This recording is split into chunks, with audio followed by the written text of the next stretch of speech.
Kemudian Allah Subhanahu wa taala pada hari Arafah itu mendekat pada mereka dan juga membanggakan mereka di depan para malaikatnya sambil mengatakan apa yang diinginkan oleh mereka. Maksudnya saya akan berikan semuanya.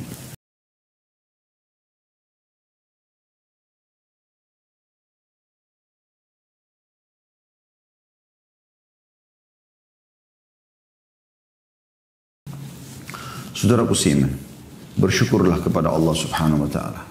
Detik ini, di waktu ini, ucapkan alhamdulillah. Karena Allah masih menyampaikan kita di hari yang mulia ini.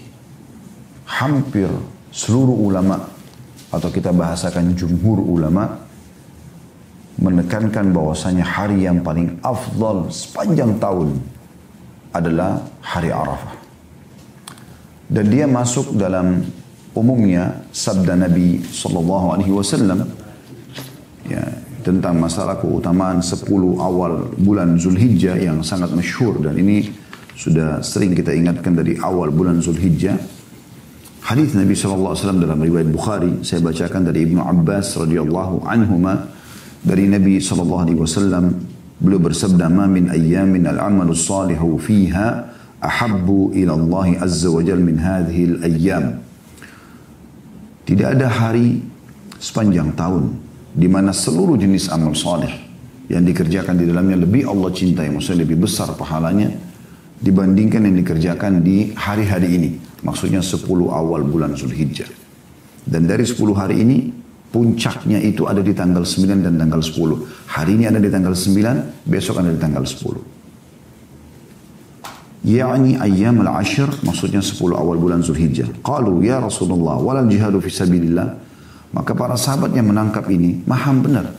Mereka mengatakan, wahai Rasulullah, apakah jihad pun mereka cari ibadah yang paling berat untuk dikerjakan? Tanda kutip sini berat dalam arti kata butuh perjuangan ya, karena harus membawa jiwa, kalau punya harta membawa harta, meninggalkan keluarga, meninggalkan pekerjaan, dan setiap saat bisa disiksa oleh musuh kalau tertawan atau maksimal terbunuh ya. Yaitu jihad. Makna perkataan para sahabat ini, walaupun jihad di jalan Allah belum bisa menyaingi atau menyamai pahala amal soleh yang dikerjakan walaupun sunnah di 10 awal bulan Zulhijjah. Karena kata Nabi SAW, tidak ada hari-hari sepanjang tahun di mana seluruh jenis amal soleh lebih Allah cintai. Bahkan Ramadan pun ya, dalam pendapat sebagian ulama terkalahkan dengan 10 awal bulan Zulhijjah. Dan sebagian mereka bahkan mengatakan 10 awal Zulhijjah lebih afdal daripada 10 terakhir Ramadan. Karena ada hadis ini. Maka jawaban Nabi SAW, walal jihadu fi sabilillah. Jihad pun di jalan Allah. Belum bisa, makna hadisnya, belum bisa menyaingi atau menyamai pahala amal apapun yang dikerjakan di 10 awal bulan Zulhijjah walaupun itu adalah sunnah. Apalagi yang wajibnya. Illa rajulun kharaja binafsihi wa malihi falam yarji' min dzalika bi syai'. Kecuali satu keadaan. Kalau ada seseorang laki-laki yang keluar membawa jiwanya, dia membawa seluruh harta yang dia miliki, kemudian dia tidak membawa pulang keduanya. Artinya dia terbunuh mati syahid, hartanya habis semua diinfakkan di jalan Allah, baru kemudian bisa menyamai pahala amal yang dikerjakan di 10 awal bulan Zulhijjah. Anda bisa bayangkan. Dan Anda berada di puncaknya. Kenapa saya katakan puncaknya? 2 hari ini puncak, teman-teman sekalian. 2 hari adalah puncak. Anda bisa lihat surah Al-Fajr. Ya, Anda bisa buka surah Al-Fajr. Bagaimana Allah Subhanahu wa taala menyebutkan di 3 ayat pertamanya, A'udzubillahi minasyaitonir rajim wal fajr. Demi subuh Idul Adha itu. Allah bersumpah. Dan dari sini berarti maknanya Idul Adha lebih afdal daripada Idul Fitri. Karena setelah Idul Fitri tidak ada lagi ibadah khusus. Anda boleh mengerjakan apa saja yang mubah. Tapi setelah Idul Adha ada kurban. Ya. Kemudian juga terjadi Idul Adha itu di puncak 10 awal Zulhijjah yang tadi sudah kita sebutkan hadisnya. Artinya semua amal ibadah dikerjakan sana lebih afdal daripada jihad. Anda bisa bayangkan ini. Sebenarnya Idul Fitri cuma terjadi di 1 Syawal. Bukan di Ramadan. Kalau Ramadan punya keutamaan sendiri. Tapi Idul Fitri terjadi di 1 Syawal. Ya. Dan tentu Zulhijjah lebih afdal daripada bulan Syawal. Kemudian Allah mengatakan, jadi makna ayat ini adalah jangan ketinggalan sholat idnya. Makanya kita akan bahas juga tentang sholat id. dan berkurban setelahnya. Lalu Allah mengatakan di ayat 2-nya walayalin ashar, dan 10 malam berturut-turut sebelum subuh Idul Adha itu. Dari mulai awal Zulhijjah sampai besok malam. Jangan sampai ketinggalan malam-malamnya dengan sholat malam. Terutama nanti malam, saudaraku seiman. Ya, tadi malam dan nanti malam juga jangan sampai luput. Ini puncak seluruh jemaah haji sekarang akan masuk ke Arafah. Dan inti daripada haji ada di Arafah. Makanya yang sedang tidak haji ini harus mengejar keutamaan. Ya, jangan sampai sia-siakan. Kemudian Allah mengatakan wasyafi'i wal watr. Dan hari genap juga hari ganjil. Kata sebagian ulama asy-syafi' hari ganjil adalah tanggal 10 Idul Adha, dan al-witr hari ganjil adalah hari Arafahnya. Nah, makanya kita akan mulai dengan hari Arafah ini. Ini luar biasa punya keutamaan, ya. Teman-teman sekalian, pernah ada seorang Yahudi menemui Umar bin Khattab radhiyallahu anhu, dan dia berkata Yahudi ini, ayatun fi kitabikum taqra'unaha law alaina ma'syaral yahudi nazalat lattakhadna dhalika al-yawmi 'ida. Ada satu ayat dalam kitab kalian, kata orang Yahudi ini kepada Umar bin Khattab, kepada muslimin, yang ada dalam kitab kalian Al-Quran dan kalian selalu baca, kalau turun kepada kami orang-orang Yahudi pasti kami akan jadikan hari turunnya sebagai hari raya. Kami akan selalu mengenang. Qala ayyu ayah. Kata Umar, ayat apa yang kau maksudkan? Qala, Yahudi itu mengatakan, Yahudi ini menghafalnya. Al-yawma akmaltu lakum dinakum wa atmamtu alaikum ni'mati wa raditu lakumul islam dina. Hari ini aku sempurnakan agama kalian. Aku sempurnakan nikmat kepada kalian dan aku ridho Islam sebagai agama kalian. Ayat ini ada dalam surah Al-Maidah ayat 3, potongan ayat 3, karena ayat 3 cukup panjang, ya. Di awal-awalnya menjelaskan tentang jenis-jenis hewan yang tidak boleh dimakan kalau dia menjadi bangkai, ya, mati karena tertanduk oleh temannya dan seterusnya. Intinya di pertengahan ayat itu atau mendekati akhir Allah sebutkan tentang potongan ayat ini. Maka Umar bin Khattab lalu mengatakan, qala Umar, qad arafna dhalika al-yawmi wal makanu alladhi nazalat fihi ala nabi sallallahu alaihi wasallam. Sungguh kami benar-benar tahu hari apa turun ayat itu. Dan di mana turunnya kepada Nabi sallallahu alaihi wasallam. Wa huwa qa'imun bi Arafah yauma Jum'ah. Sesungguhnya ayat itu turun pada saat beliau sedang berdiri di Arafah dan terjadi di hari Jumat. Ini menyebutkan tersendiri teman-teman sekalian tentang luar biasanya kedudukan hari Arafah. Sampai Allah turunkan akhir penjelasan bahwasanya agama ini sudah sempurna. Tidak perlu lagi ajaran lain, nggak butuh lagi ditambah, nggak butuh dikurangin. Dan ayat ini juga menandakan tentang dekatnya wafatnya Nabi SAW pada saat itu. Karena beliau sudah menunaikan semua amanah. Makanya pada saat haji wada, haji itu dikenal dengan haji perpisahan. Itu haji pertama Nabi SAW dan juga haji terakhir beliau, karena setelah itu beliau wafat alaihi salatu wassalam. Dan beliau mengatakan dalam khutbahnya yang panjang, mungkin aku tidak akan bertemu lagi dengan kalian setelah tahun ini. Ya. Maka ada seorang sahabat mengatakan, ya Rasulullah, sepertinya ini khutbah perpisahan. Kata Nabi SAW, ya. Maka mereka mengatakan, nasihati kami. Lalu Nabi SAW sampaikan nasihat yang cukup panjang dalam khutbah hari Arafahnya. Dan hadis ini riwayat Bukhari dan juga Muslim. Demikian juga Umar bin Khattab memastikan kalau ini adalah hari raya kaum muslimin. Ya. Itu hari Arafah, luar biasa gitu. Disebutkan dalam sebuah riwayat bahwasanya bukan Umar bin Khattab tapi Abdullah bin Abbas radhiyallahu anhu, sahabat Nabi yang lain, mengatakan surah Al-Maidah ayat 3 turun pada hari Eid, hari raya, hari Jumat di Arafah. Kemudian Umar mengatakan, keduanya, hari Jumat dan hari Arafah adalah hari raya bagi kami. Jadi dari Ibnu Abbas mengatakan, lalu Umar juga mengatakan, ini adalah hari raya. Berarti memang ini kita sedang berada di hari raya yang mulia. Bukan cuma sekedar hari Arafah biasa. Gitu kan. Dan ini luar biasanya teman-teman sekalian.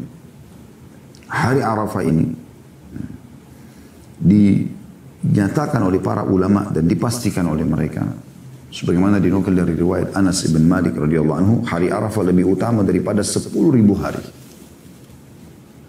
10.000 hari. Jadi Anda beribadah pada hari ini sama dengan 10.000 hari. Anda ingat Lailatul Qadar ya, lebih baik daripada apa? 1000 bulan. Ya. Kan begitu.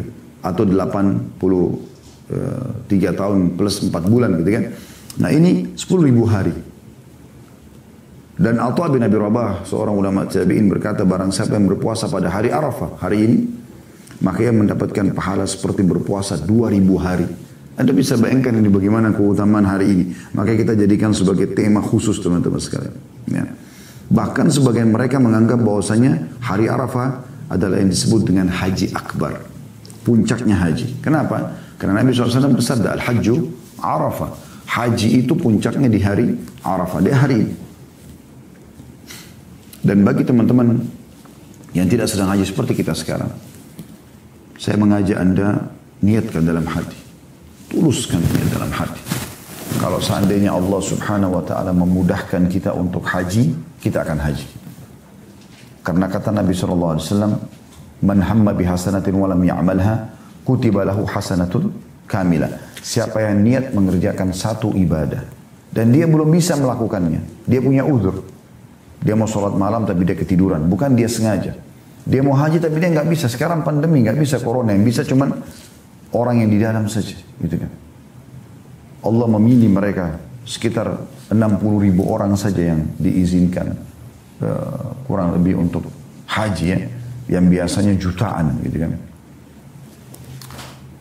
Maka kita dianjurkan untuk yang tidak sedang haji berpuasa, memperbanyak ibadah.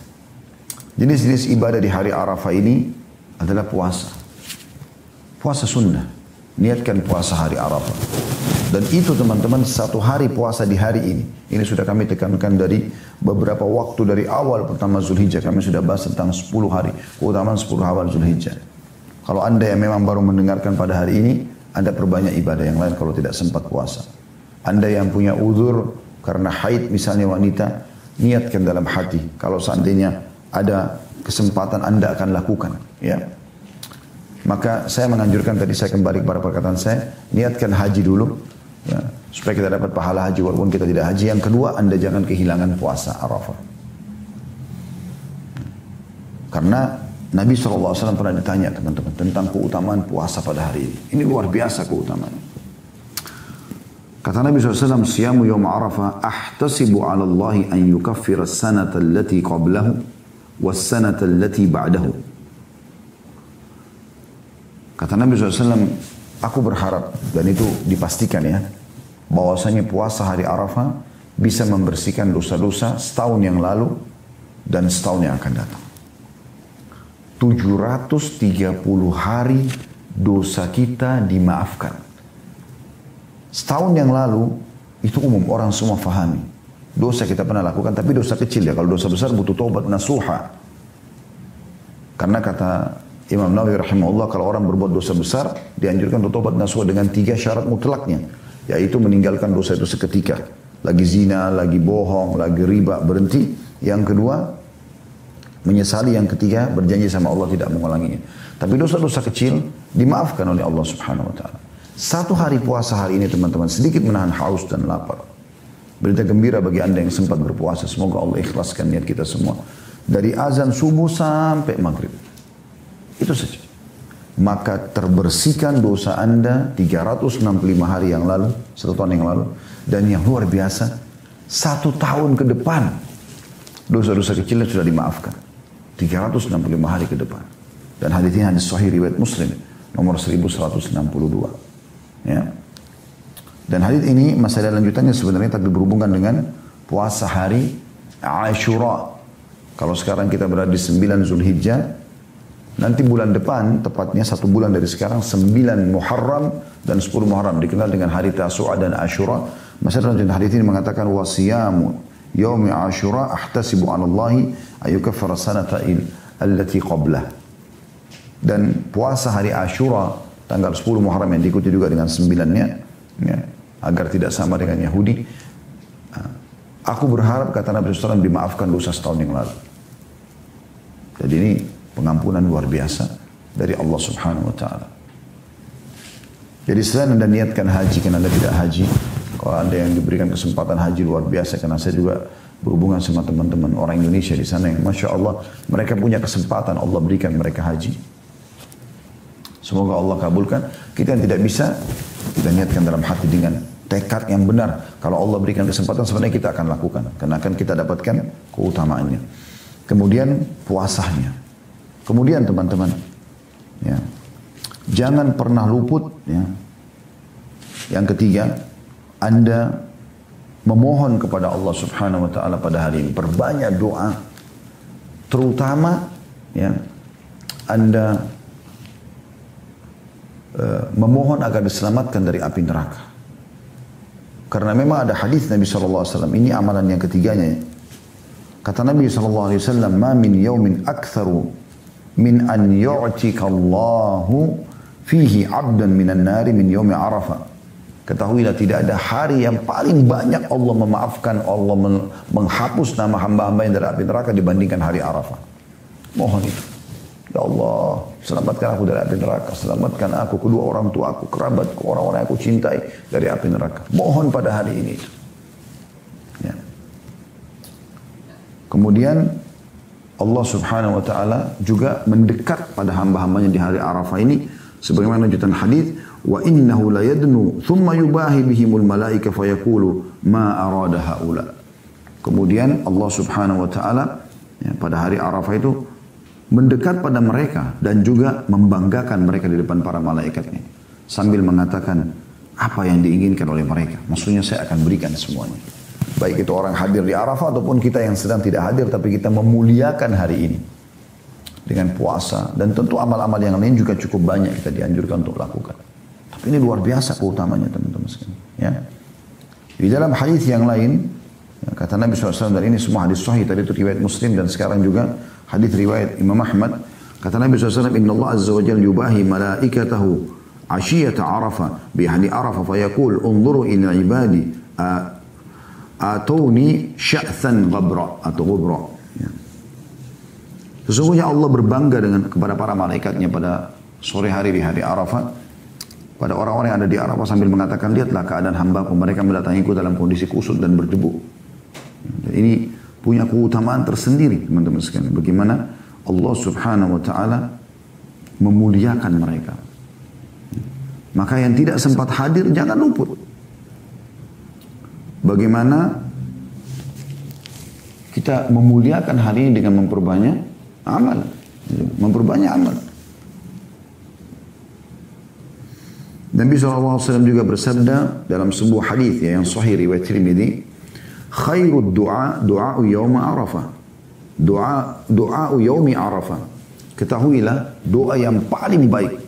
Maksudnya paling baik adalah paling Allah cintai, paling besar pahalanya, paling diterima oleh Allah SWT adalah hari Arafah. Ini hari ini. Doa apapun sampaikan selama itu baik. Wa khairu ma qultu ana wan nabiyuna min qabli la ilaha illallah. La ilaha illallah wahdahu la syarikalah, lahul mulku wa lahul hamdu wa huwa ala kulli syai'in qadir. Dan ketahuilah yang paling baik yang aku ucapkan dan nabi-nabi sebelumku adalah mengucapkan la ilaha illallah wahdahu la syarikalah, lahul mulku wa lahul hamdu wa huwa ala kulli syai'in qadir. Ini diulang-ulangi terus. Mungkin Anda akan bertanya, kan itu zikir Ustaz. Tidak ada doa di dalamnya. Kan Anda perlu ketahui, hari ini adalah hari mentauhidkan Allah Subhanahu Wa Taala. Hari ini pengakuan terhadap keesaan Allah Subhanahu Wa Taala. Dengan Anda mengikrarkan tauhid kepada Allah, setelahnya sampaikan hajatmu hai muslim. Bukan berarti hanya zikir ini saja. Karena Nabi SAW mengatakan ini adalah yang terbaik. Artinya buka semua doamu dengan ini. La ilaha illallah wahdahu la syarikalah, lahul mulku wa lahul hamdu wa huwa ala kulli syai'in qadir. Ini pentauhidan yang luar biasa. La ilaha illallah wahdahu la syarikalah. Tidak ada Tuhan yang berhak disembah. Artinya kita disadarkan kembali tentang tauhid. Tidak ada lagi tempat bergantung, memohon, meminta, takut, cinta, manja kecuali kepada Allah. Tidak ada sekutu bersamanya. Tidak perlu mencari partner-partnernya Allah. Tidak ada sekutu bersamanya. Miliknya lah segala kerajaan. Jadi kecil semua kerajaan yang dimiliki oleh manusia. Dia pemilik raja yang sebenarnya. Salah satu sifat Allah, Malikal Mulk, Lahul Mulk, Walahul Hamd, dan segala puji-pujian miliknya. Wa huwa ala kulli syai'in qadir, dan dia mampu mengerjakan apapun yang dia inginkan. Anda bayangkan Anda mengatakan wa huwa ala kulli syai'in qadir, lalu Anda sampaikan hajat Anda, ya Allah selamatkan aku dari api neraka. Ya Allah ganti semua dosa-dosaku menjadi pahala. Ya Allah mudahkan urusanku. Ya Allah lunasi utangku. Ya Allah panjangkan umurku di atas ketaatan. Ya Allah masukkan aku dalam surga. Berikan hidayah si fulan, berikan hidayah si fulan. Kita doakan semuanya. Ini kesempatan, ini hari emas yang luar biasa. Ya. Jangan sampai lewat kesempatan ini. Ya. Dan ini makna bertauhid kepada Allah Subhanahu Wa Taala. Jangan sampai luput masalah ini teman-teman sekalian. Ya. Jadi hari ini adalah hari yang luar biasa. Luar biasa. Sampai jemaah haji pun teman-teman sekalian, itu kalau yang tidak sakit misalnya dia sudah terlanjur niat haji, oleh pemerintah Saudi dikhususkan mereka untuk dibawa pakai ambulan pun, walaupun pakai diihramkan, kemudian walaupun di atas ambulannya. Yang penting dia hadir di Arafah. Karena ini puncak daripada ibadah itu. Siapa yang hadir di Arafah, dia sudah hadir di haji. Dan orang yang hadir di haji, maka kata Nabi SAW, wal haji mabrur laysa lahu jazaa illa jannah. Haji yang mabrur mengikuti syarat dan rukun tidak ada balasannya kecuali surga. Ya. Keempat yang dianjurkan memperbanyak zikrullah. Ya. Tentu zikir yang paling afdal tadi sudah kita sebutkan, la ilaha illallah wahdahu la syarikalah, lahul mulku wa lahul hamdu wa huwa ala kulli syai'in qadir. Ya, namun di sini teman-teman kita memang sudah dianjurkan untuk berzikir kepada Allah dari awal bulan Zulhijjah ya, 10 hari bahkan 13 hari berturut-turut dari tanggal 1 sampai tanggal 13-nya. Itu kembali kepada firman Allah Subhanahu wa taala di dalam surah Al-Hajj. Ini memang bicara tentang haji ya. Ayat 28 yang bunyinya a'udzubillahi minasyaitonir rajim wa yadhkuru ismallahi fi ayyamin ma'lumat, dan mereka menyebut ya nama-nama Allah ya, pada hari-hari yang telah ditentukan. Pada hari-hari yang ditentukan. Ya. Dan para ahli tafsir menafsirkan dengan makna daripada ini, hari-hari ditentukan adalah 10 awal bulan Zulhijjah. Karena itu para ulama menganjurkan untuk memperbanyak zikir pada hari-hari tersebut. Berdasarkan hadis Ibnu Umar radhiyallahu anhu, fa'akthiru fihinna min at-tahlili wat-takbiri wat-tahmid. Perbanyak, bukan cuma sebutkan ya, perbanyak ya, untuk mengucapkan la ilaha illallah, kemudian bertakbir ya, Allahu Akbar, kemudian bertahmid atau memuji Allah Subhanahu wa taala. Imam Bukhari menuturkan bahwasanya Ibnu Umar dan Abu Hurairah radhiyallahu anhuma keluar ke pasar pada 10 hari tersebut seraya mengumandangkan takbir, Allahu Akbar, Allahu Akbar, memperbanyak takbir. Kemudian orang-orang mengikuti takbirnya. Dan Ishaq rahimahullah meriwayatkan dari fuqaha tabi'in, dari ulama-ulama tabi'in, bahwa hari-hari ini hendaklah mengucapkan Allahu Akbar, Allahu Akbar, Allahu Akbar, la ilaha illallah, wallahu akbar, Allahu Akbar, walillahil hamd. Allah maha besar, Allah maha besar. Ada yang mengulangi 2 kali, ada yang riwayat mengulangi sampai 3 kali. Allah maha besar. Tidak ada ilah atau tidak ada Tuhan yang berhak disembah kecuali Allah. Allah maha besar, Allah maha besar, segala puji hanya bagi Allah. Ini semua pengembalian kepada tauhid kepada Allah Subhanahu wa taala, ya. Tauhid kepada Allah Subhanahu wa taala. Dianjurkan juga untuk mengeraskan suara bertakbir di pasar, di jalan, di rumah, di masjid dan lain-lainnya. Sesuai dengan firman Allah SWT dalam surah Al-Baqarah ayat 185 yang bunyinya a'udzubillahi minasyaitonir rajim wa litukabbirullaha ala ma hadakum wa la'allakum tashkurun, agar kalian mengagungkan Allah atas petunjuknya yang diberikan kepada kalian dan agar kalian bersyukur. Ini di hari-hari 10 awal Zulhijjah, bahkan sampai hari tasyrik ya, tanggal 13 Zulhijjah. Dan ini saya ambil dari buku Dr. Abdullah bin Abdurrahman Al-Jibrin dan juga gabungan dengan Syekh Sa'id bin Ali Al-Qahtani ya. Juga dikatakan oleh mereka berdua adalah dinukil di sini, yaitu pada setiap saat baik siang maupun malam sampai sholat Id, dan disyariatkan pula takbir ya, muqayyad, yaitu yang dilakukan setiap selepas atau selesai sholat fardu yang dilaksanakan dengan berjamaah. Ini habis sholat 5 waktu di masjid dianjurkan baca ini ya. bagi selain jemaah haji dimulai dari sejak fajar hari Arafah. Jadi hari ini harusnya habis subuh tadi kita mulai baca Allahu Akbar, Allahu Akbar, Allahu Akbar. Tentu dari awal saja dianjurkan, tapi ini puncaknya yang muqayyad, yang terikat dengan waktu tertentu dari hari ini sampai hari tasyrik terakhir. Jadi 5 hari betul-betul ke depannya mulai hari ini. Dari subuh tadi mulai dianjurkan Allahu Akbar, Allahu Akbar, Allahu Akbar, la ilaha illallah, Allahu Akbar walillahil hamd. Bagi selain jemaah haji dimulai dari sejak fajar hari Arafah tadi pagi, dan bagi jemaah haji dimulai sejak zuhur hari Arafah atau hari kurban. Sejak zuhur hari raya kurban terus berlangsung hingga asar hari tasyrik atau hari terakhir tasyrik. Ya. Nah, ini biasanya kita melakukannya justru pada saat Idul Adha ya, setelah Idul Adha. Sebenarnya dia lebih ditekankan pada waktu itu, ya. Pada waktu itu, pada waktu mulai subuh area Arafah sampai terakhir hari tasyrik ya. Ini termasuk anjurannya. Juga teman-teman sekalian, ada yang dinukil dari statement juga para ulama yang saya bacakan tadi ya, tentang masalah sunnah takbir pada 2 hari raya Idul Fitri dan Idul Adha ya. Saya ulangi kembali, beliau mengatakan ada takbir mutlak ya, yaitu takbir yang tidak dibatasi dengan usai sholat 5 waktu. Bebas, tadi kayak di pasar, di jalan, di mobil, ya, di ruang tamu, terus baca ini. Ajak anak-anak membacanya. Artinya bila dilakukan pada waktu dilakukan kapan saja, itu namanya mutlak. Baik pada Idul Fitri maupun Idul Adha. Kalau Idul Fitri dilakukan sejak terbenamnya matahari di hari terakhir Ramadan, di malam Lebaran biasa kita ya. Dan waktu takbir Idul Fitri itu terus berlangsung hingga imam usai dari khutbah Id. Ya.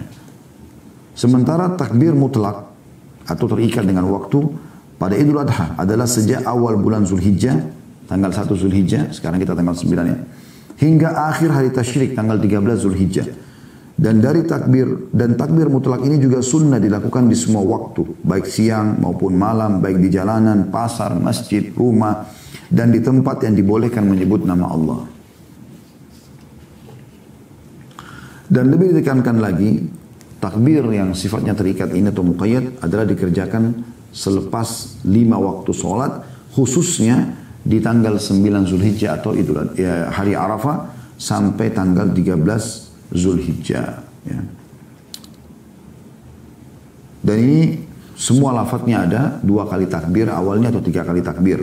Kalau 2 kali takbir itu riwayat Ibnu Mas'ud, Abdullah bin Mas'ud radhiyallahu anhu, disebutkan oleh Ibnu Abi Syaibah dan disebutkan juga oleh Syekh Albani dalam Irwa Al-Galil dengan sanad yang sahih, yaitu Allahu Akbar, Allahu Akbar. 2 kali saja takbirnya, la ilaha illallah, wallahu akbar, Allahu akbar, walillahil hamd. Ya. Sementara Ibnu Abi Syaibah juga dinukil oleh Syekh Albani meriwayatkan lafaz takbirnya 3 kali di awal. Allahu akbar, Allahu akbar, Allahu akbar, la ilaha illallah, wallahu akbar, walillahil hamd. Sementara riwayat Ibnu Abbas radhiyallahu anhu juga dinukil dan ini disahihkan juga oleh Syekh Albani, 3 kali takbir, Allahu akbar, Allahu akbar, Allahu akbar, tapi langsung walillahil hamd. Allahu akbar wa ajal, Allahu akbar ala ma hadana. Ini riwayat Ibnu Abbas ya. Ini juga dengan sanad yang sahih, tapi ini mungkin belum umumnya dilaksanakan di Indonesia ya. Kalau 2 tadi jenis itu sudah umum dilaksanakan. Dan ini 3 kali takbir, Allahu akbar, Allahu akbar, Allahu akbar, Allah maha besar, Allah maha besar, Allah maha besar. Kemudian walillahil hamd, dan segala puji bagi Allah. Allahu akbar, diulangi Allahu akbar, lalu dikatakan wa ajal, dan Allah maha mulia, ya, maha agung. Allahu akbar ala ma hadana, Allah maha besar terhadap apa yang atau terhadap petunjuk yang Dia telah berikan kepada kami. Ini dianjurkan juga dibaca di hari Arafah dan diikuti juga dengan Id. Ya, setelah sholat Id atau sebelum sholat Id besok pagi habis subuh sampai nanti hari tasyrik. Tanggal 13, besok kan tanggal 10 Zulhijjah. Tanggal 11, tanggal 12, tanggal 13 terus dibaca sampai waktu terbenamnya matahari di tanggal 13 Zulhijjah. Jadi ini jangan sia-siakan, ini termasuk ya ucapan yang sangat dianjurkan yang dibaca di hari-hari ini. Dan juga dikeraskan suara ya. Dikeraskan suara, bukan tidak dikeraskan suara. Maka ini yang berhubungan dengan masalah hari Arafah. Maka jangan sia-siakan teman-teman sekalian ya. Kalau anda ada yang punya kenalan, ya, mereka hadir di haji, titip doakan saya. Gitu. Baik, kita akan masuk kemudian yang ibadah jenis yang kedua, yaitu sholat idnya. Besok pagi insya Allah ya. Dan sholat ini teman-teman sekalian sangat dianjurkan untuk dikerjakan. Dan ulama berbeda pendapat. Ada yang mengatakan sunnah muakkada, sunnah yang sangat terkenal, juga mengatakan wajib. Ya, ada juga yang mengatakan wajib. Hadisnya Ummu Atiyah radhiyallahu anha amarna ta'ni Nabi sallallahu alaihi wasallam an nakhruja fil 'idain al-awatiq wa dhawat khuduri wa amara al-hayd an ya'tazilna musalla al-muslimin. Artinya Nabi SAW memerintahkan kepada kami pada saat sholat Idul Fitri dan Idul Adha agar mengeluarkan para gadis yang baru beranjak dewasa dan wanita yang dipingit, begitu pula wanita yang sedang haid. Namun beliau memerintahkan para wanita yang haid untuk menjauhi tempat-tempat saf sholatnya orang yang sholat. Mereka cuma hadir keluar melihat syiar Islam itu.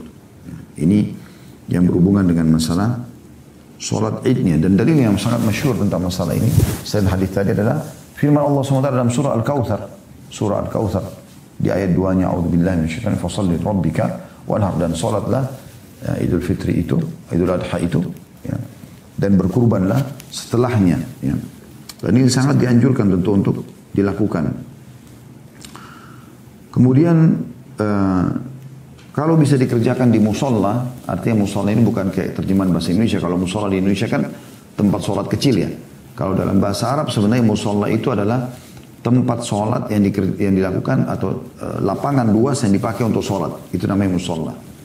Nah, disebutkan dalam sebuah riwayat ya, yang sahih bahwasanya Abu Sa'id al-Khudri mengatakan radhiyallahu anhu, kana Rasulullah SAW yakhruju yaumal fitri wal adha ila al-musalla. Nabi SAW keluar mengerjakan sholat Idul Fitri dan Idul Adha ke musola ya. Yang tadi saya bilang dikerjakan di tempat luas ya, di luar di lapangan. Diriwayatkan oleh Bukhari dan Muslim. Artinya riwayatnya riwayat yang sahih ya, kalau Nabi SAW keluar ke musola. Tetapi kalau tidak memungkinkan, maka boleh saja tentunya sholat di masjid. Kalau seperti sekarang di masa pandemi, di mana memang Anda tergantung wilayah Anda masing-masing, pemerintah setempat menetapkan apa, kalau dibolehkan sholat itu alhamdulillah Anda keluar. Dan ingat, ini juga dianjurkan bagi wanita. Bahkan anak-anak gadis yang mungkin tidak selalu dipingit di rumah, tidak dikeluarkan, wanita yang sedang haid dikeluar. Ya, walaupun mereka tidak ikut sholat, misalnya yang berhalangan yang haid ini, ya, tapi mereka dianjurkan untuk melihat syiar Islam itu, hadir mendengarkan khutbahnya. Ya. Juga Nabi SAW teman-teman menganjurkan beberapa hal di saat sholat id ini ya. Kalau kita bicara tentang tata cara sholatnya, maka Nabi SAW itu menganjurkan agar bertakbiratul ihram, kemudian membaca iftitah, lalu kemudian imamnya memandu jamaahnya takbir 7 kali selain takbiratul ihram. Di rakaat kemudian dilanjutkan baca Al-Fatihah dan surah dengan suara jelas. Ya. Setelah itu tentunya sholat berdiri ke rakaat kedua, namanya takbiratul intiqal, takbir pindah dari satu rakaat ke rakaat yang selanjutnya. Kemudian pada saat itu takbir lagi 5 kali selain takbiratul intiqal itu, lalu baca Al-Fatihah dan baca surah sampai insya Allah selesai gitu kan mengerjakan sholat ini. Juga termasuk teman-teman sekalian, kalau Anda jalan menuju ke masjid atau musola ini, dianjurkan untuk berbeda jalan. Jadi misalnya pada saat Anda pergi melalui jalan A, pulangnya Anda melalui jalan B. Sesuai dengan riwayat yang sahih, kata Jabir radhiyallahu anhu, karena Nabi SAW idza kana yaumu 'idin khalafa at-tariq. Nabi SAW ya, ketika sholat id maka beliau lewat jalan yang berbeda ketika berangkat dan pulang. Ini di antara hikmah itu agar kita melihat kaum muslimin yang rame-rame pada saat mereka bubar ya. Juga anjurannya kalau Anda mampu, kalau tempatnya tidak jauh Anda jalan kaki. Sebagaimana disebutkan juga dalam hadits Ibnu Umar radhiyallahu anhu, karena Rasulullah SAW yakhruju ila al-'id masyian wa yarji'u masyian. Nabi SAW keluar sholat id dengan jalan kaki dan pulang juga dengan jalan kaki. Tentu ini bila memungkinkan, misalnya sholat dekat rumah dan seterusnya. Dan sholat id ini tidak dimulai dengan sholat qabliyah atau ba'diyah. Dia hanya sholat saja. Ya. Sebagaimana disebutkan dari hadits Ibnu Abbas radhiyallahu anhuma, anna Rasulullah SAW kharaja yawma adha aw fitri fa shalla rak'ataini lam yusalli qablaha wala ba'daha. Nabi SAW kalau keluar sholat Id Adha atau Idul Fitri, beliau sholat 2 rakaat, tapi tidak diikuti sholat sunnah sebelumnya ataupun sesudahnya. Jadi nggak ada qabliyah dan ba'diyahnya. Tidak ada juga azan dan iqamah. Disebutkan dalam hadis ya, yang sahih juga dari Jabir bin Samurah radhiyallahu anhu, bahwasanya beliau berkata, "Shallaitu ma'a Rasulillah sallallahu alaihi wasallam al-Idain." Aku sholat bersama Nabi SAW 2 sholat hari raya, Fitri dan Adha. Ya. Ghaira marrah, bukan 1 kali, wala marratain, bukan juga 2 kali. Bighairi adhan wala iqamah, tanpa ada azan, tanpa ada iqamah. Ya. Ini perlu kita titikkan, walaupun teman-teman sudah tahu, tapi ada sebagian orang belum tahu ya. Sebagaimana juga saya dapat cuplikan, ini berkasus yang berbeda, tapi ini contohnya. Ada beberapa cuplikan dikirim, ada beberapa petugas COVID, semoga Allah memaafkan mereka. Mereka mensolati jenazah di kuburan dengan pakai ruku. Padahal tidak ada ruku dalam solat jenazah. Makanya perlu kita ingatkan. Takbir 4 kali saja. Takbir pertama baca Al-Fatihah tanpa iftitah dan tanpa surah. Takbir kedua baca salawat kepada Nabi SAW, salawat yang dibaca di tahiyat. Takbir ketiga mendoakan semuanya. Takbir keempat salam tentunya ya. Tapi ada orang yang melakukan dengan cara seperti itu. Ini berarti belum sampai kepada mereka. Harusnya difahami masalah ini. Ya. Kemudian di antara azan dan iqamah, bukan azan ini, di antara takbir. Maaf, saya ulangi lagi, di antara takbir. Misalnya Anda Allahu Akbar, Anda takbir ihram, Anda baca iftitah. Nah, kemudian Anda mulai baca Allahu Akbar sebanyak 7 kali di rakaat pertama. Nah, di antaranya Anda boleh membaca Subhanallah, walhamdulillah, wala ilaha illallah, Allahu Akbar. Dinukil oleh Syekh Islam Ibnu Taimiyah, beliau mengatakan dinukil dari sebagian salaf membaca itu, mengisi di antara takbir dengan Subhanallah, walhamdulillah, wala ilaha illallah, wallahu Akbar. Allah Maha Suci, ya, segala puji bagi Allah, tidak Tuhan yang berhak disembah kecuali Allah, dan Allah Maha Besar. Ya. Dan juga boleh Anda baca Allahumma gfirli warhamni, Allah maafkan aku dan kasihanilah aku. Gitu. Kemudian teman-teman sekalian, begitu juga di rakaat kedua ya, setelah Anda membaca takbiratul intikal, bangun Allahu Akbar dari sujud rakaat pertama, rakaat kedua Anda bacakan Allahu Akbar. Anda baca setelah itu 5 kali takbir. Nah, di antara takbir 5 ini Allahu Akbar, baca Subhanallah, walhamdulillah, wala ilaha illallah, Allahu Akbar. Lalu Anda takbir lagi Allahu Akbar, Subhanallah, walhamdulillah, wala ilaha illallah, Allahu Akbar. Anda takbir lagi Allahu Akbar yang ketiga, Subhanallah, walhamdulillah, wala ilaha illallah, Allahu Akbar. Dan yang keempat Allahu Akbar. Anda baca lagi Subhanallah, walhamdulillah, wala ilaha illallah, Allahu Akbar. Baru Anda baca yang kelima Allahu Akbar, Subhanallah, alhamdulillah, wala ilaha illallah, Allahu Akbar. Baru Anda baca Al-Fatihah. Dan dianjurkan kalau Anda menghafalnya ataupun Anda menjadi imam baik sholat berjamaah ya, di musolla, membaca di rakaat pertama Qaf, ya, surah Qaf, dan yang kedua surah Al-Qamar di rakaat kedua. Kalau Anda mau pilih surah lain yang pernah dicontohkan Nabi SAW adalah rakaat pertama surah Al-A'la, Sabbi isma rabbikal a'la, dan rakaat kedua surah Al-Ghashiyah.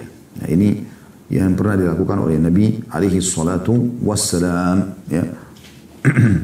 Dinukil dari riwayat Nu'man bin Bashir radhiyallahu anhu, karena Rasulullah sallallahu alaihi wasallam, dahulu Rasulullah sallallahu alaihi wasallam yaqra'u fil 'idain wa fil jum'ah. Beliau baca pada saat salat Id dan juga salat Jumat, setelah Al-Fatihah rakaat pertama Sabbih isma rabbikal a'la, dan yang kedua wa hal ataka hadithul ghashiyah, ya, dari surah Al-Ghashiyah. Qala wa idza ijtama'a al-'id wal jum'ah fi yawm wahid yaqra' bihi ma'idan fi as-salatain. Dan kalau misalnya bertemu antara sholat dan Jumat, maka beliau tetap membaca di kedua sholat ini bacaan tadi. Ya. Ini yang disebutkan dalam riwayat. Ya.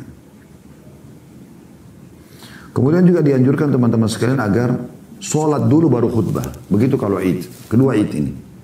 Sholat dulu baru khutbah. Jadi begitu terbit matahari, anjurannya sholat dulu 2 rakaat baru kemudian khutbah. Sebenarnya itu dari Ibnu Umar radhiyallahu anhuma, karena Rasulullah SAW wa Abu Bakar wa Umar radhiyallahu anhuma yusalluna al-'idaini qabla al-khutbah. Bahwasanya Nabi SAW, Abu Bakar dan Umar radhiyallahu anhuma semuanya sholat id ya, sebelum khutbah.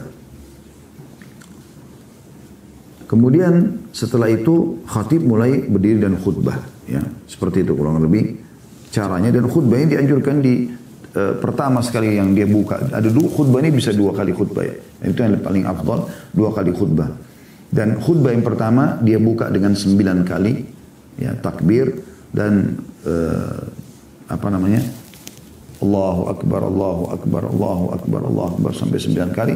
Dan khutbah yang kedua 7 kali takbir ya. Kita boleh memahami juga tambahan tentang mengucapkan selamat terhadap hari raya ya. Ibnu Taimiyah rahimahullah mengatakan adapun tentang ucapan selamat ketika hari Id seperti sebagian orang mengatakan yang lainnya, berjumpa taqabbalallahu minna wa minkum. Ya. Semoga Allah menerima dari kami dan kalian ya. Dan semacamnya, maka seperti ini telah diriwayatkan oleh beberapa nabi, beberapa sahabat Nabi ridwanullah alaihim. Mereka biasa mengucapkan semacam ini dan para imam juga memberikan keringanan dalam melakukan ini sebagaimana Imam Ahmad berkata, beliau mengatakan ya, aku tidak mendahului mengucapkan selamat hari raya pada seorang pun, namun kalau ada yang mengucapkan selamat pada aku akan membalasnya. Imam Ahmad melakukan semacam ini karena menjawab salam atau ucapan selamat ya, adalah wajib. Sedangkan memulai mengucapkannya bukanlah sesuatu yang dianjurkan atau sunnah saja ya. Maksudnya kalau mengucapkan salam kepada orang. Ini termasuk ucapan doa kan gitu. Salam kan doa, ini juga termasuk masalah itu. Dan sebenarnya bukan hanya beliau yang tidak suka ya. Semacam ini intinya. Sebenarnya bukan beliau tidak suka masalah ini. Intinya barang siapa ingin mengucapkan selamat, maka itu adalah ada contoh insya Allah dari para sahabat ya. Itu dibolehkan. Juga perlu difahami kalau seandainya hari Id itu jatuh pada hari Jumat, hari Id jatuh pada hari Jumat, maka gugur Jumatnya. Nah, dinukil dari sebuah riwayat dari Zaid bin Arqam radhiyallahu anhu, beliau mengatakan pada saat ditanya oleh Muawiyah bin Abi Sufyan, "Asyahidta ma'a Rasulillah sallallahu alaihi wasallam 'idaini ijtama'a fi yawm?" Qala na'am. Qala fa kayfa sana'a? Qala sallallahu alaihi wasallam rakhasa fil jum'ah. Faqala man syaa yusalli falyusalli. Apakah kau hadir bersama Rasulullah SAW tentang 2 sholat hari raya? Maksudnya adalah Jumat dan sholat Id. Kalau bertemu dua-duanya, bagaimana? Apa kau pernah hadir? Ini seorang sahabat yang mulia, Muawiyah bin Abi Sufyan radhiyallahu anhu bertanya kepada sahabat yang lain, Zaid bin Arqam, ya, apa kau pernah hadir itu? Maka kata ya, Zaid bin Arqam radhiyallahu anhu, ya, na'am. Maka Muawiyah bertanya lagi, lalu bagaimana? Apa yang Nabi SAW lakukan kalau bertemu antara sholat Id dengan Jumat? Kata Nabi SAW, beliau meringankan atau memberikan keringanan untuk meninggalkan sholat Jumat. Dan beliau berkata, siapa yang ingin mengerjakan Jumat boleh, dan siapa yang tidak mau melaksanakannya juga boleh. Artinya dia meninggalkan ya, sholat duhur saja. Dan ini keringanan tentu diberikan oleh Nabi alaihi salatu wassalam. Ya. Ini yang dimaksudkan dengan atau yang berhubungan dengan masalah sholat Id. Baik, kita tutup teman-teman sekalian dengan bahasan kita yang terakhir berhubungan dengan masalah kurban. Ini juga termasuk ibadah yang sangat dianjurkan. Saya akan coba baca beberapa dalil ya, tentang masalah kurban ini agar Anda yang belum berpikir untuk kurban agar segera berkurban. Ya. Segera berkurban, jangan tidak berkurban karena ini sayang sekali. Anda kehilangan peluang emas. Ya. Dalil ini tentu jelas sekali ya. Kita akan bacakan beberapa dalil. Yang pertama firman Allah SWT yang sudah sangat masyhur. Al-Kautsar surah Al-Kautsar ayat 2. Dan ini sudah kita baca dari awal ya. A'udzubillahi minasyaitonir rajim fasholli lirabbika wanhar. Salatlah Idul Adha itu hai Muhammad dan berkurbanlah. Ya. Setelahnya ini ada anjuran wanhar, berkurbanlah. Juga dalam hadis Aisyah, dalam hadis Anas radhiyallahu anhu dikatakan anna Nabi sallallahu alaihi wasallam dhaha bi kabshaini amlahaini aqranain. Dzabahahuma bi yadihi wa samma wa kabbara wa wada'a rijlahu ala sifahihima. bahwa Nabi SAW berkurban dengan 2 ekor domba putih, sedikit hitam dan bertanduk. Jadi waktu itu dombanya Nabi SAW bagian mulutnya berwarna hitam, bagian matanya berwarna hitam gitu kan.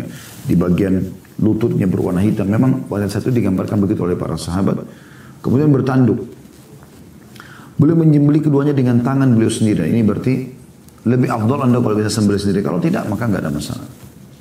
Di mana beliau mengucapkan ya, basmalah dan juga bertakbir. Bismillah, Allahu Akbar.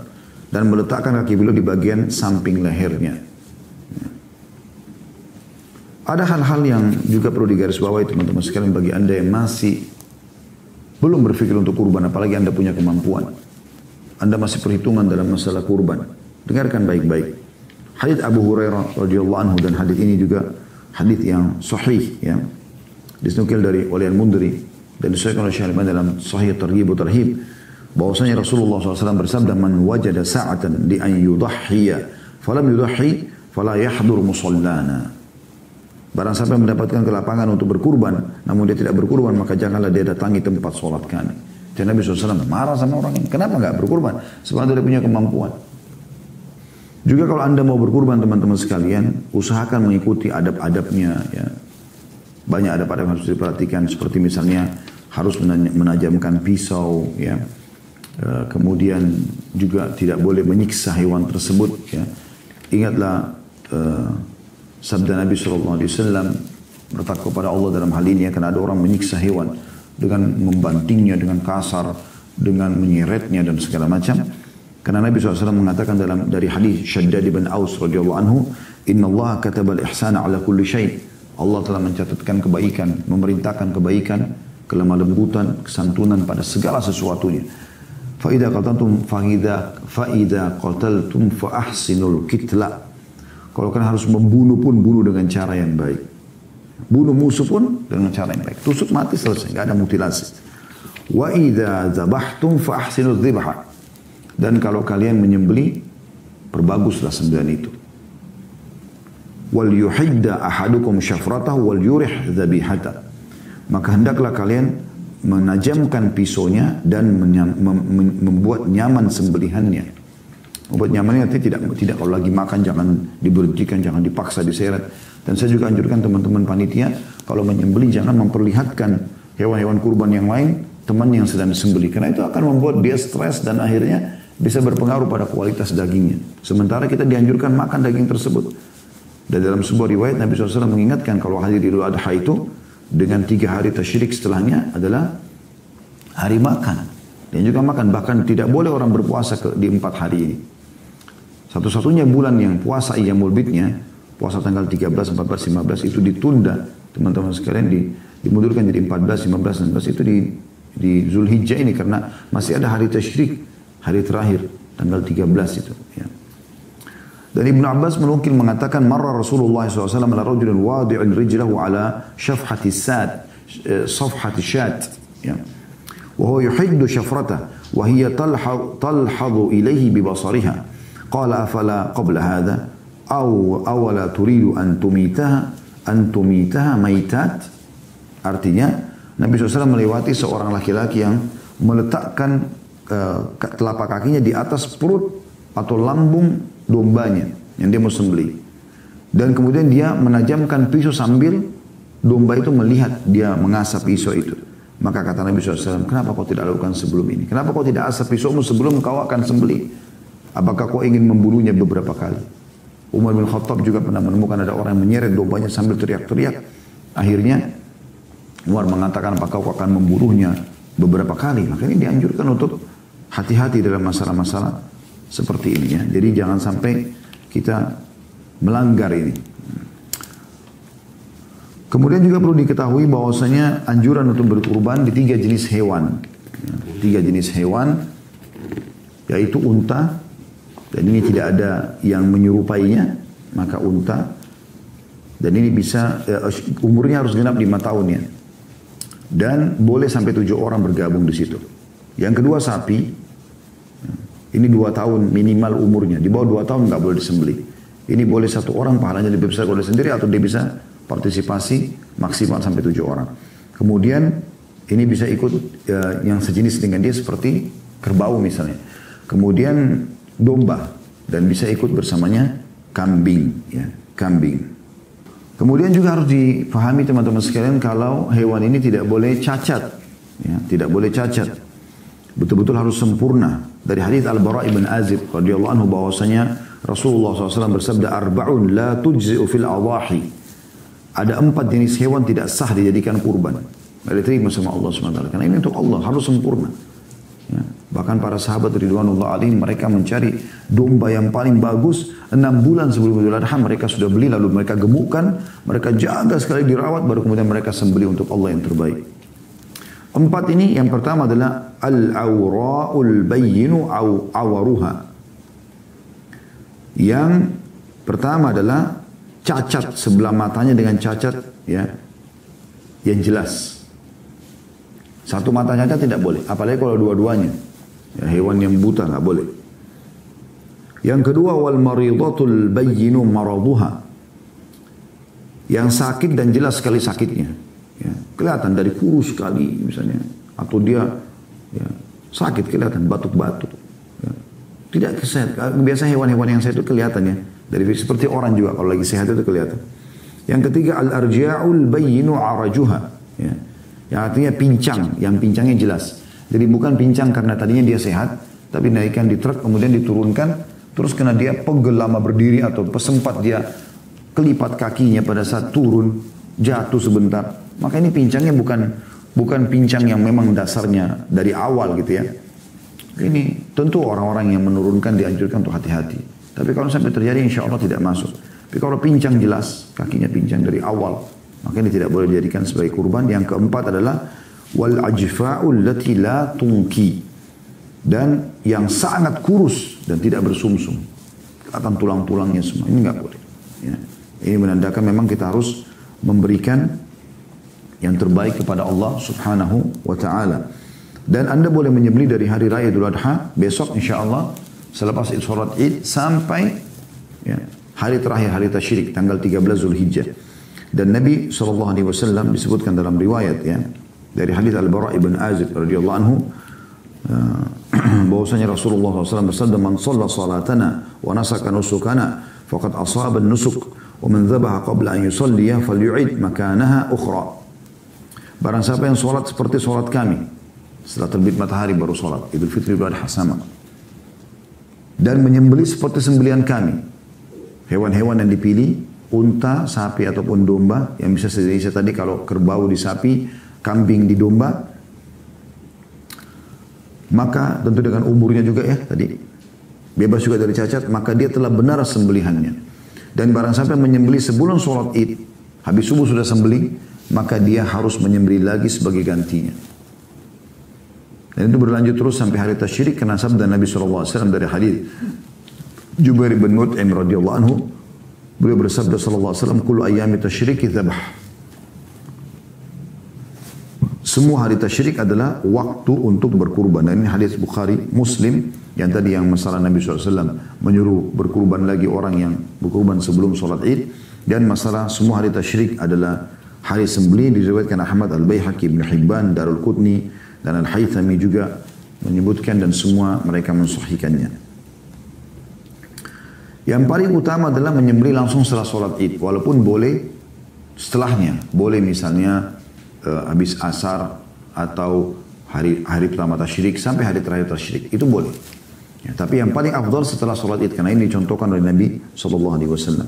Sesuai dengan hadis Al-Bara' ibn Azib radhiyallahu anhu bahwasanya Nabi SAW bersabda, "Awwal ma nabda'u bihi yaumana hadza nusalli." Awal yang kami mulai dengan hari raya kami ini adalah kami sholat dulu. Thumma narji'u fananhar. Kemudian kami menyembelih. Faman fa'ala dzalika faqad asaba sunnatana.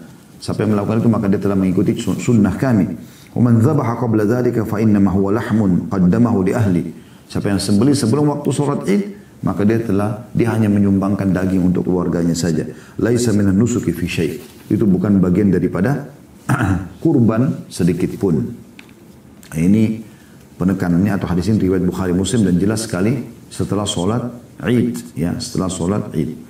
Kemudian juga dianjurkan teman-teman untuk memakan sebagian dagingnya kalau memungkinkan. Misalnya kita kurban di wilayah dekat rumah kita atau bukan di kota kita, atau bukan tempat yang jauh. Kalau kita berkurban titip, seperti kami alhamdulillah punya lembaga yang menaungi kurban itu, kalau teman-teman ingin, Anda bisa mengunjungi insya Allah medsos kami dan Anda akan temukan insya Allah iklannya ya. Ada hafal, Anda bisa ikut insya Allah, masih terbuka mulai hari ini, besok sampai H-2 ya. Sampai hari kedua tasyrik kami masih buka peluang, Anda boleh ikut berkurban bersama kami. Dan kalau misalnya terjangkau, Anda bisa makan sebagian dagingnya. Kalau tidak, maka Anda niatkan sedekah semuanya. Dan Allah subhanahu wa ta'ala, orang disunnahkan makan sebagian, bukan kewajiban, tapi disunnahkan. Boleh juga dia bagikan semua. Sesuai dengan firman Allah SWT dalam surah Al-Hajj ayat 28. A'udzubillahi minasyaitonirrajim, fakulu minha wa at'imul ba'isal faqir. Maka makanlah sebagian dari dan sebagian lagi berikan kepada orang-orang yang fakir.